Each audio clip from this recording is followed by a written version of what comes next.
Jadi saya record video ini pada tanggal 26 Oktober 2025 pukul 7:50. Terakhir saya upload video di YouTube ini pada tanggal 21. Dan sekarang baru record lagi tanggal 26. Jadi 5 hari saya tidak upload konten. Saya tidak rekam video. Dan alasannya adalah karena saya jatuh sakit. Dan sejujurnya saat rekam ini, sekarang ini saya juga masih merasa belum 100% fit, tapi saya benar-benar ingin latihan lagi. Saya bertekad untuk bisa menguasai skill komunikasi. Saya bertekad untuk bikin konten dengan lebih baik lagi. Karena tujuan saya satu, saya ingin membagikan banyak manfaat. Saya ingin menciptakan dampak melalui konten saya. Dan untuk bisa mencapai dampak itu, saya harus terus-menerus melatih skill komunikasi dan juga konten saya.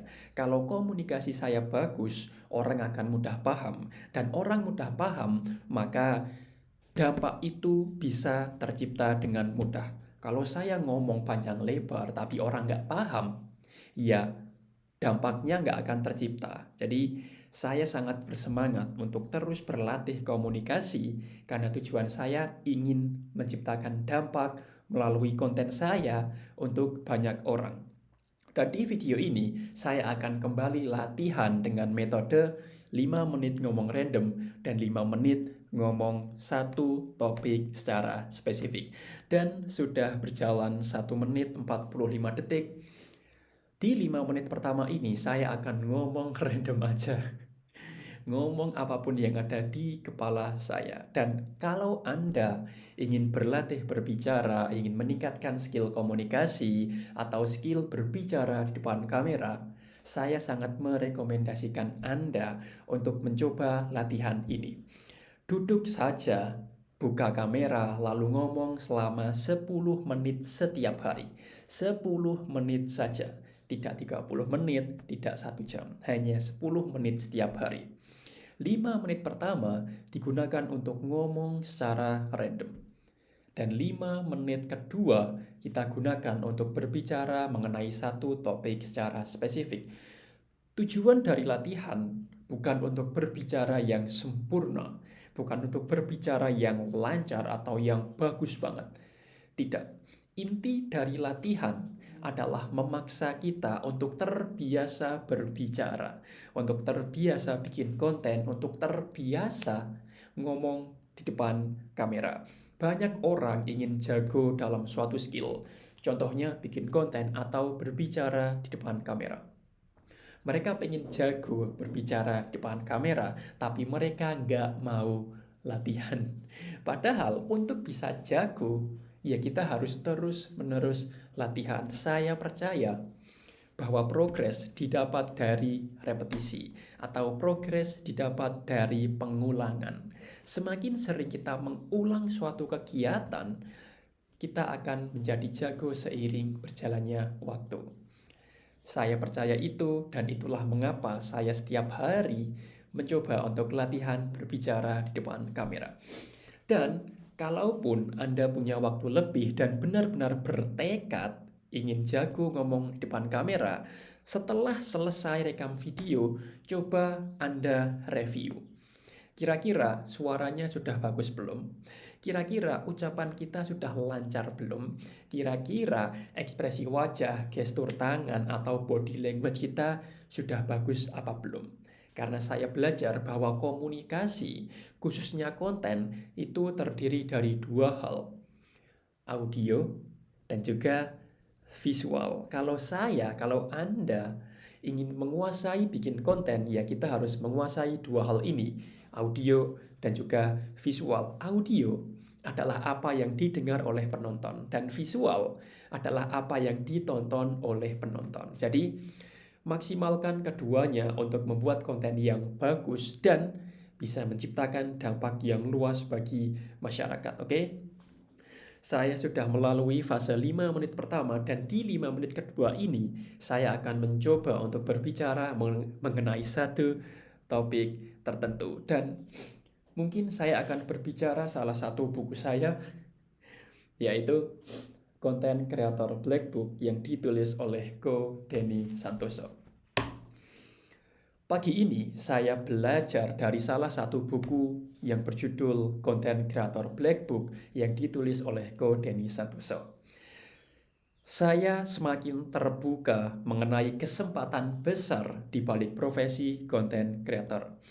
Di halaman 4 dituliskan bahwa di era digital ini, di era internet ini, di era serba online ini, uang mengalir dari consumer konten ke pembuat konten.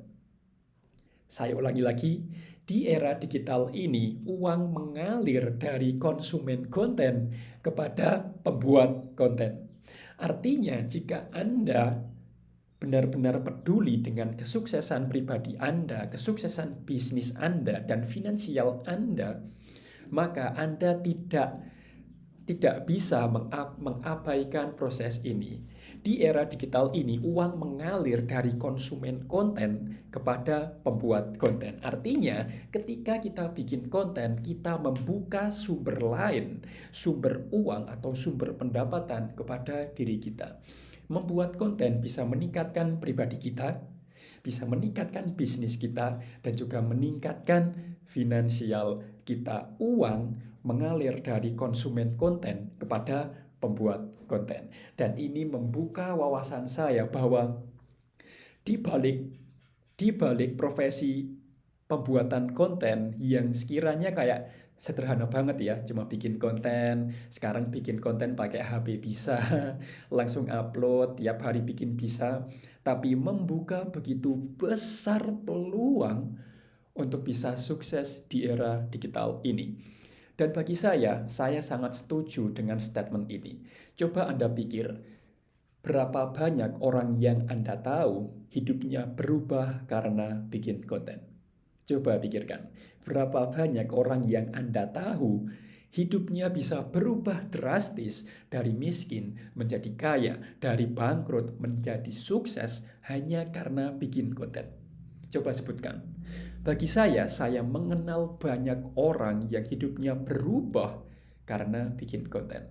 Dan itu adalah bukti bahwa konten bisa mengubah kehidupan seseorang, khususnya di era digital ini. Kenapa? Karena manusia tidak bisa lepas dari konten. Setiap hari ada manusia yang lihat konten, atau bahkan setiap jam, setiap menit ada orang yang terus nonton konten. Dan ingat, di era digital uang mengalir dari konsumen konten kepada pembuat konten. Jika Anda bisa membuat konten dan mendapatkan banyak perhatian, Anda akan menarik sumber income. Anda akan menarik uang kepada diri Anda. Salah satu contohnya di dalam buku ini dijelaskan Justin Bieber. Dan saya tahu Anda pasti kenal siapa itu Justin Bieber. Justin Bieber awalnya hanyalah seorang anak kecil yang bermain musik di rumahnya hingga akhirnya ditemukan oleh Scott Brown, seorang promotor musik dan talent agent. Dan ketika Justin Bieber diundang ke studionya di Atlanta, Bieber bertemu dengan penyanyi R&B Usher dan selanjutnya menjadi sejarah. Itu adalah pentingnya sebuah konten di era digital ini. Konten bisa meningkatkan pribadi Anda, bisa meningkatkan bisnis Anda, dan juga meningkatkan finansial Anda. Dan bagi saya, tujuan saya bikin konten sebenarnya tidak hanya itu. Saya terus terang bikin konten memang bisa menghasilkan uang, banyak uang, karena banyak orang yang berhasil melakukannya. Tapi bagi saya ingin bikin konten untuk menciptakan dampak, untuk menyebarkan manfaat kepada orang yang luas. Konten bisa menjadi media yang bermanfaat bagi kita di dunia ataupun di akhirat. Ketika kita bikin konten, kita bisa mendapatkan rupiah dan juga amal jariah di waktu yang bersamaan. Konten bisa memberikan kita rupiah dan juga amal jariah jika kita membuat konten yang bermanfaat, yang berdampak, yang bisa mengubah kehidupan seseorang. Jadi, itu adalah percakapan saya mengenai konten kreator selama 5 menit. Thank you for watching, and as always, I wish you all the best. See you on the next video.